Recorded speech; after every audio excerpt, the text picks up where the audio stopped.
Welcome back to ZK Auto Reviews, where steel beasts and battlefield legends come to life.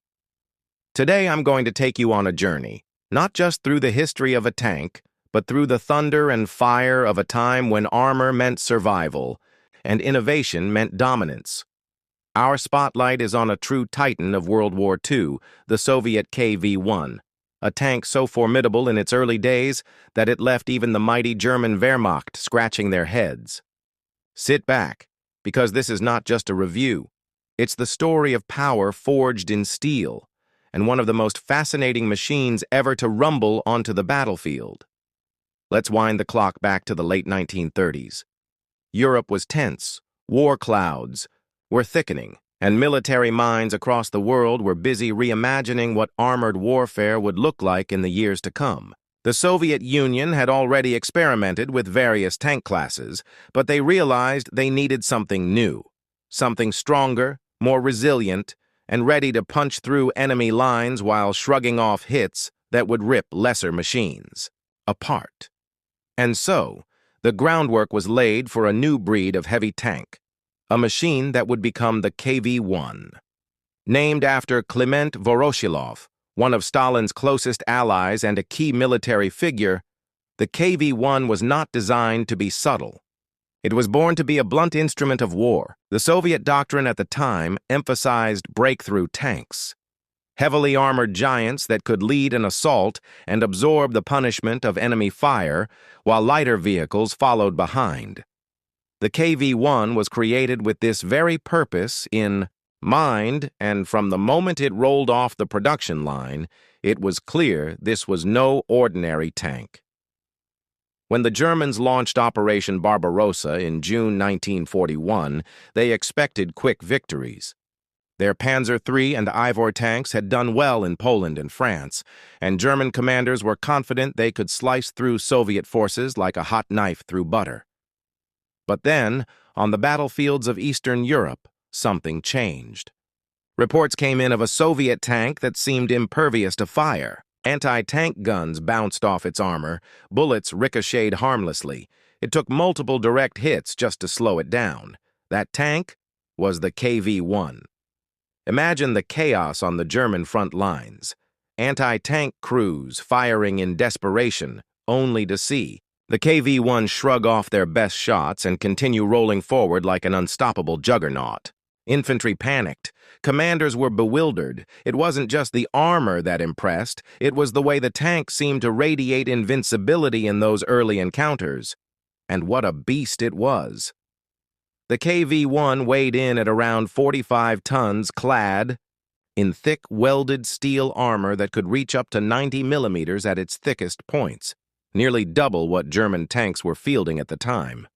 This made it virtually immune to most conventional weapons during the first phase of the war. It was powered by a V2K diesel engine delivering about 600 horsepower, giving it decent mobility for such a heavy vehicle. Not fast, not agile, but relentless. It wasn't meant to dance. It was meant to dominate.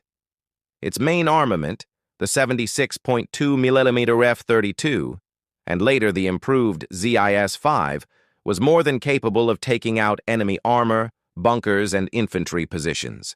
Backed by a pair of machine guns for close defense, the KV-1 had enough firepower to make its presence known and feared on any battlefield. It didn't rely on fancy tactics. It relied on strength, armor, and psychological shock. When the KV-1 arrived, it didn't sneak in. It thundered onto the scene. But no machine is perfect, and the KV-1 had its share of flaws. The weight that made it so tough also made it a burden on logistics. Bridges buckled under it. Its mechanical systems, especially early models, were prone to breakdowns.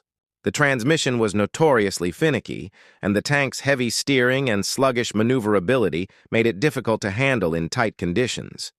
Crew visibility was limited, and internal conditions could be hellish during prolonged engagements.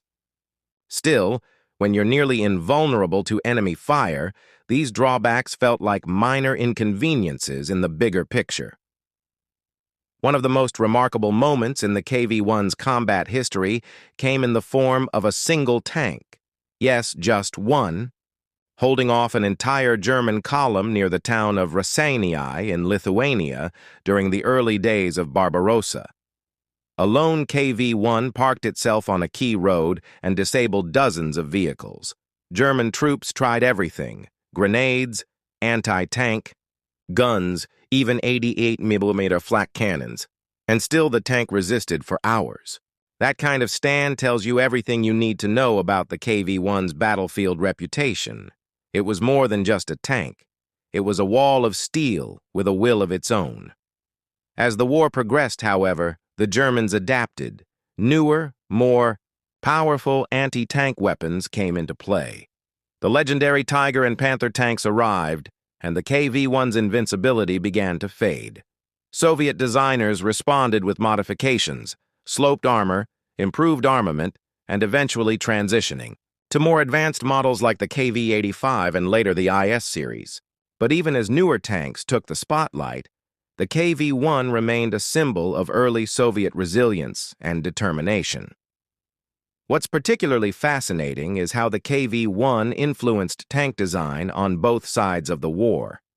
The Germans realized they had underestimated Soviet engineering.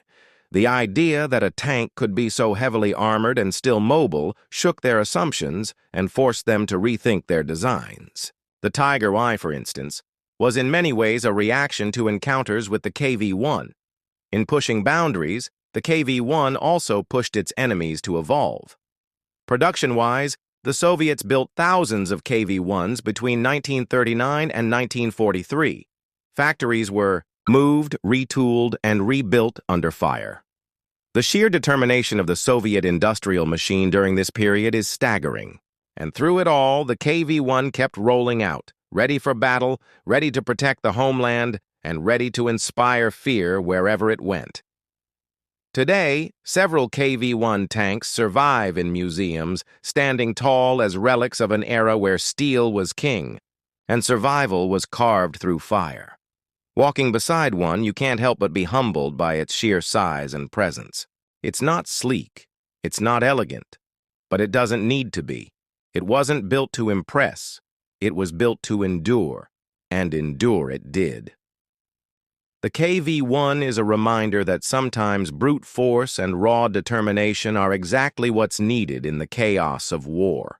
It's a testament to Soviet engineering under pressure, to the bravery of the crews who fought in them, and to the indelible mark a machine can leave on history. So there you have it, the KV-1, the tank that stood like a wall in the face of an onrushing storm, the machine that forced the world to take Soviet armor seriously, and a legend that still echoes through the corridors of armored warfare. At ZK Auto Reviews, we don't just look at machines, we tell their stories. And this one? This one deserves to be remembered. If you enjoyed this journey into history with us, don't forget to hit that like button, subscribe to ZK Auto Reviews for more deep dives into legendary military vehicles, and leave a comment telling us which tank you want to see next. We've got plenty more steel giants waiting to be brought back to life, and you won't want to miss it.